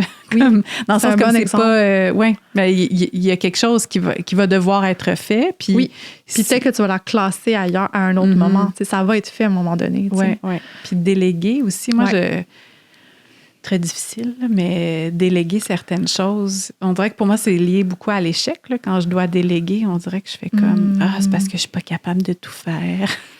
J'aimerais donc être capable de tout faire, mais comme je suis faible et pas capable de tout faire, je dois déléguer malheureusement. C'est ça, hein? Mais c'est comme ça le narratif intérieur. C'est ça le narratif. C'est le sentiment qu'on devrait être capable. Puis à la limite, l'autre à côté, elle a l'air capable. Fait que moi aussi, je devrais être capable, tu sais. Mais on n'a tellement pas conscience de... Tu sais, chacun a ses ressources, puis chacun a sa façon de vie. Mais effectivement, tu sais, fait que ce discours intérieur-là, je pense qu'il est très nuisible, puis augmente la charge, puis le risque d'épuisement professionnel, en fait, là. Mm-hmm. Fait qu'il faut comme flexibiliser un peu le discours, puis faire comme, bon, ben justement, peut-être commencer à déléguer des choses qui nous intéressent moins. Peut-être déjà à la base, tu sais. Fait que c'est peut-être un peu plus facile à déléguer. T'sais, apprendre à déléguer, en fait. C'est comme un muscle, ça s'apprend, là, tu sais. Mm-hmm. Puis au début, on va être très inconfortable. Puis après ça, on va peut-être en voir l'impact positif. Puis là, tranquillement, OK, ça va nous aider à déléguer davantage. Parce que c'est vrai, tu sais, on peut penser à déléguer, mais entre le savoir puis le faire, c'est comme... Puis des fois, moi, je me dis que ça va être encore plus compliqué de déléguer parce que là, je vais devoir faire des suivis sur ce que j'ai délégué. Puis là, je vais avoir... je suis comme, ça, laisse faire, je vais juste le faire. Mais au final, l'accumulation de toutes ces petites choses-là qui sont des choses que j'aurais pu déléguer, ben ça s'accumule. Puis là, je fais... Mais c'est vrai. Il y a une espèce de congestion au niveau de ce que j'ai à faire dans une journée. Mais ça me fait penser au classique... déléguer même dans sa maternité, là, tu sais, juste au début, que ce soit même au papa, là, tu sais, quand tu es en congé de maternité puis que nécessairement tu connais un petit peu plus ton bébé dans la journée, des fois, ça peut être difficile de déléguer même au papa ou à d'autres personnes en disant, ben je le connais, mon bébé, je vais le faire mieux et plus vite. Je sais répondre à son besoin, mais il faut laisser les autres apprendre, tu sais. Ouais. Aussi. Ouais. En tout cas, c'est la même chose au travail, là. T'es pas l'unique personne qui peut faire ces choses et prendre soin. Et c'est ça. Même si tu le sais peut-être un petit peu mieux. Oui, c'est ça. Ça n'a pas toujours besoin d'être toi qui le fais. C'est ça. C'est ça. Oui, mais je trouve que ce sont des apprentissages qui sont quand même parallèles. Oui. c'est intéressant parce qu'il y en a qui est vraiment dans une sphère qui est plus personnelle, qui est plus intime, puis quelque chose qui est vraiment plus dans le monde extérieur à nous, mais ce sont vraiment des apprentissages qui sont connexes, qu'on fait un peu simultanément. C'est vrai. C'est juste que des fois, c'est comme... Ça fait beaucoup, oui. Ça fait beaucoup en même temps. J'entendais aussi, justement, quand tu parlais de plafond de mer, puis c'est un peu en reflet à ce que tu viens de dire, que il y a c'est une autre statistique. Moi, les chiffres, des fois, ils me parlent. Mais Oui, c'est frappant. Que 40% des mères qui ont un enfant de moins de 4 ans, puis dont le partenaire ou la partenaire travaille à temps plein, ben vont soit quitter le monde du travail ou se mettre à travailler à temps partiel. Puis qu'est-ce que ça évoque pour toi, cette statistique-là? Comment tu la lis, puis qu'est-ce que ça veut dire pour toi? Oui. Moi, derrière ça, je dirais, c'est toute une question de savoir comment la personne se sent dans ce choix-là. Parce que je vois des gens qui ont envie de se retirer, ont envie de se faire ce choix conscient-là. Puis il y en a d'autres qui sentent qu'ils n'ont pas le choix, mais sont comme coincés. Fait que ça, je trouve ça très différent. Fait que je pense que c'est un fait. Nécessairement, on voit avoir des enfants, ça rajoute une charge. Le travail, c'est une forme de charge. Fait qu'à un moment donné, il y a comme des limites. Là, fait que c'est important de les voir ou de les connaître, puis comment on concilie ça. Fait que des fois, de moins travailler, c'est une option. Mais mon questionnement derrière ça, c'est toujours de dire comment la personne se sent ou l'équipe parentale se sent là-dedans. Puis ça revient, je pense, à la discussion plus globale de faire comme, OK, c'est-tu parce qu'on... Est-ce qu'on échoue un peu là, dans l'aspect de conciliation? Est-ce que c'est à cause du monde du travail un petit peu trop? Là? Est-ce que le monde du travail est tellement exigeant que ça fait en sorte... Qui nous empêche là, de concilier? Fait qu'une personne qui, par exemple, voudrait continuer de travailler, avoir sa sphère, disons, professionnelle épanouie, tout en étant maman, est-ce que c'est possible avec plusieurs enfants? J'ose croire que oui. J'ose croire qu'on puisse trouver des solutions concrètes à ça aussi. Ouais. Et aussi, peut-être normaliser le fait que, justement, quand tu as de jeunes enfants, d'avoir cette envie-là de rester à la maison, si c'est possible, que c'est pas un échec ou comme une espèce de manque d'ambition. Mais justement, cette espèce de manque d'ambition-là que j'avais et que j'ai parfois encore, lié au fait que j'ai envie de prioriser ma famille, c'est pas mal, c'est pas antiféministe, c'est pas nécessairement un recul que de faire ce choix-là aussi. Non, exactement. C'est effectivement... Puis, par contre, ce que je vois beaucoup, c'est des gens qui aimeraient le faire, qui aimeraient prendre un temps avec leur famille, mais qui financièrement, c'est pas possible. Ouais. Fait que là, le travail devient un peu comme quelque chose d'obligé, là, tu sais. Oui. Oui, il y a quand même une petite forme d'absurdité des fois, là, d'amener ton enfant à la garderie pour travailler pour payer la garderie. Non, il ne reste pas grand-chose. Mais tu sais, c'est ça aussi, il y a comme la place que prennent, ou comment on priorise les familles dans la société de façon plus large aussi. Oui. Mais bon, ça, ce sont des grandes questions. Mais des fois, j'aime l'aspect d'exploration. Si on vient à l'exploration, là, puis tu vois, pour mon deuxième enfant, moi, je l'expérimente différemment. Parce qu'ils ont quand même un gap d'âge. C'est quoi la différence d'âge entre tes enfants? OK. Oui. Fait que je suis pas la même personne, je suis pas la même professionnelle, je suis pas à la même place dans ma vie non plus. Puis j'essaie d'appliquer mes conseils et mes recherches, évidemment. Mais fait que là, tu vois, j'essaie de mieux compartimenter la sphère travail et famille dans ce retour-là. Puis, juste le fait de terminer un petit peu plus tôt, ça change tout pour moi. Tu sais, je termine 1 heure plus tôt qu'à mon bébé précédent. Puis, ça change tout, la dynamique. Tu sais, fait que des fois, c'est comme un choix comme ça qui est peut-être pas, mon Dieu, j'ai arrêté de travailler, tu sais. Mais avoir réduit tout ça un petit peu, mais que ça a énormément d'impact sur ma soirée, tu sais. C'est moins dans le rush. On dirait que j'ai le temps de pouvoir avoir ce moment-là de connexion avant d'être dans le mode souper-bain, tu sais. Fait que c'est fois, c'est de tester un petit peu, OK, comment j'ai envie de le concilier, faire un test, voir comment on se sent, tu sais. C'est tellement un bon truc parce qu'effectivement, des fois, il y a ce manque de... de petites zones tampons là, entre mon chapeau de professionnel puis après ça, mon chapeau de maman. Des fois, c'est dur. Là, puis là, tu arrives avec tout ton stress de la journée de travail. Tu retrouves ton enfant, se mettre dans la disponibilité puis la présence. Tu sais, ça demande une transition. Là. C'est comme... Bon, mon parallèle est un peu louche, là, mais c'est comme la sexualité. C'est pas genre, je suis en train de travailler et voilà, comme je suis dans le plaisir. Je veux dire, ça demande des transitions, puis les enfants ont besoin de transition, les parents aussi. En tout cas, moi, j'en ai besoin de transition. Fait que cette heure-là peut te permettre justement une transition qui te permet d'être présente puis de pas être juste dans le faire, parce que je pense qu'on est beaucoup de parents à sentir aussi quand on est en train de travailler je suis en train de travailler, puis là, j'arrive, puis c'est un peu comme un travail, vu qu'il n'y a pas beaucoup de temps dans la soirée, mais c'est comme une autre routine, puis c'est une succession de choses que je dois faire. Puis là, finalement, ta journée est une succession de choses que tu dois faire, puis là, tu te couches et on recommence sans cesse. Fait qu'il y a un certain épuisement, des fois, qui se retrouve là aussi, puis de... Mais le concept de la transition est assez intéressant, puis c'est le fun de pouvoir s'observer, parce que il y a beaucoup de mamans aussi qui font le choix, puis ça donne bien, tu sais, avec le travail hybride, par exemple. Fait que plus de temps, plus de travail à la maison, plutôt que de... Fait que là, c'est parfait, on peut faire partir une brassée de lavage le matin. Bon, c'est bien pratique. Fait que, tu sais, on voit Mais des fois, il manque cette transition-là qu'avant je dis avant, parce qu'évidemment, il y avait moins de télétravail avant, mais cette zone-là... Dans le temps des fax, il y avait moins de télétravail. C'est ça. Fait que c'est ça, tu sais, ce moment-là où on est comme entre le travail et la maison, puis un petit temps pour écouter de la musique, ou juste comme traverser d'autres pensées dans sa tête. Puis c'est un moment de transition, par exemple, qu'on a envie de vivre comme on a envie de vivre, mais des fois, de se permettre ça, même quand on est en travail à la maison. Fait que on peut se dire, on finit de travailler, bang, on passe à l'autre tâche, tu sais. Mais de se permettre, puis là, encore là, ça n'a pas besoin d'être 1 heure, là, ça peut être 15 minutes, ça peut être 20 minutes, mais de se permettre ça, des fois, ça fait la grosse différence au niveau de comment on accumule, tu sais, de la fatigue cognitive qui peut s'accumuler, là, sinon. Oui.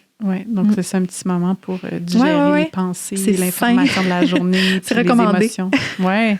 Puis, est-ce qu'il y a d'autres choses que tu as fait différemment à ton retour de 2e congé parental? Oui. Moi, je suis une personne qui aime le travail. Fait que c'est facile pour moi de rentrer dans cette sphère-là, puis de pas compter mes heures, puis de m'y perdre un peu, puis je m'y épanouis. Ouais. Mais ça a le revers, tu sais, de prendre beaucoup d'espace, tu sais. Fait que je dois m'imposer. Même si j'aime ce que je fais, je dois m'imposer de m'arrêter, de vraiment mieux compartimenter, parce que je le vois l'impact que ça peut faire. Fait que c'est comme une question de valeur ou de tenir d'être plus consciente si je suis alignée à mes propres valeurs, d'être plus présente pour ma famille en termes de temps ou physiquement, tu sais. Fait que cet aspect-là que j'ai changé. Je suis plus réaliste aussi sur ce que je suis capable d'accomplir en ce moment. Ouais. Puis là, je suis pas mal là-dedans, là, parce que mon enfant a 1 an, là, fait qu'il est en mode de début de garderie, virus et tout. Fait que, plus comme indulgente envers la situation, moins en train de résister puis vouloir tout accomplir en même temps. Donc, ça enlève une tension. Oui. Les attentes et la résistance à ce qui est, souvent, ça occasionne comme encore plus de mal-être puis de frustration, là, plutôt que quand ton enfant est malade. Mais moi aussi, des fois, tu sais, ma fille est malade, là, puis si j'observe mes pensées là, de façon très lucide et honnête, là, si je dis ce qui se passe pour vrai, là, je suis comme « Oh, shit! » Comme je me dis, oh non, elle est malade, elle va rester à la maison, il y avait cette affaire-là que j'avais le goût de faire, ça va m'empêcher de faire ça. Puis il y a une forme de résistance qui est en moi, plutôt que si j'avais un travail duquel j'étais plus détachée, je serais comme, wouhou, je reste à la maison. Mais là, je pense à tout ce qui s'accumule et tout. Fait que de vivre cette résistance-là, des fois, c'est comme... Ça fait juste empirer ma journée. Fait que d'être plus réaliste aussi, de se laisser, on dirait, de la marge de manœuvre. Je pense que comme parent, en tout cas, pour moi, là, comme maman, je me dis, OK, je pense qu'il faut que je me rajoute plein de marge de manœuvre partout. Oui. D'un coup que ça chie. Parce qu'il y a plus, on dirait, il y a plus de possibilités que ça se passe pas comme prévu. Oui, vraiment. Puis, effectivement. Fait que, tu sais, d'être conscient de ça au lieu de comme faire du déni, en fait. Là. Fait que ça, souvent, c'est une autre chose que j'ai fait différemment. C'est il va en avoir des virus, tu sais. Donc, on sait juste pas quand.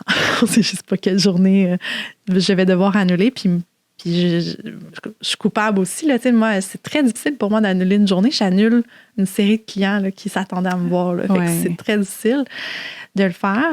Mais là, j'essaie d'impliquer plus de personnes autour de moi. Fait que davantage un peu en mode village. Puis avoir des...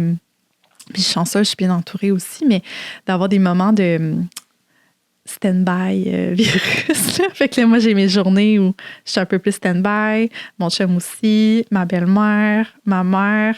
Fait qu'à ce moment-là, les journées où je suis pas stand-by, bien là, je mets, mettons, plus de rendez-vous, tu sais, parce que je trouve que c'est moins facile à annuler. Puis les choses plus déplaçables, comme du travail administratif, ben je les mets dans mes journées stand-by. OK. Ça, c'est un petit truc que moi, je me suis donné. Est-ce qu'il y a des... Tu sais, mettons là, que quelqu'un... on voit ton livre, là.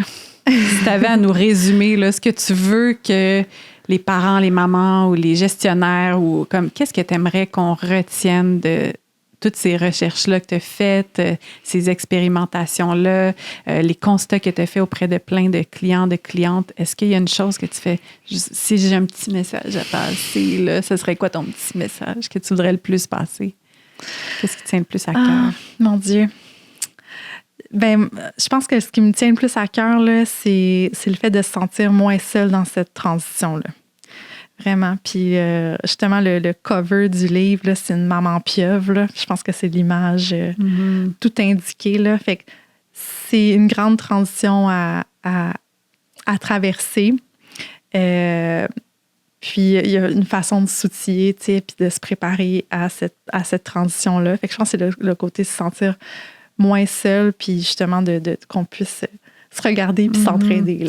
Oui, puis de pas faire semblant que we got it together. Puis là, c'est l'image que ça renvoie à nos collègues, puis aux gens autour de nous, puis aux autres parents. Puis là, finalement, on se raconte un mensonge collectivement. Puis on se donne la pression. C'est ça. Puis on se dit, écoutons, si elle y arrive, je devrais être capable d'y arriver. Mais elle y arrive pas pantoute, c'est juste qu'elle fait semblant. Puis c'est comme un petit signe avec les pattes en dessous de l'eau, là, qui est en train de vraiment pédaler. Puis elle est comme, si je suis toute gracieuse sur le dessus. Mais de se nommer les vérités, puis d'un peu enlever cette façade-là, je pense que de le normaliser, puis d'en discuter, c'est un premier pas là, pour générer des solutions qui sont pertinentes, puis qui viennent vraiment outiller les parents, puis aux gens qui ne sont pas parents, là, de les voir, les parents, puis je sais pas, d'en parler aussi, parce que c'est pas tout le monde qui choisit d'être parent, pas toutes les femmes qui choisissent d'être maman, puis tous ces choix-là sont merveilleux, sont valides, puis je pense que mutuellement aussi, de se parler de nos réalités, ça nous permet de mieux se comprendre, puis peut-être mieux être capable de se faire des petites passes sur sa palette, puis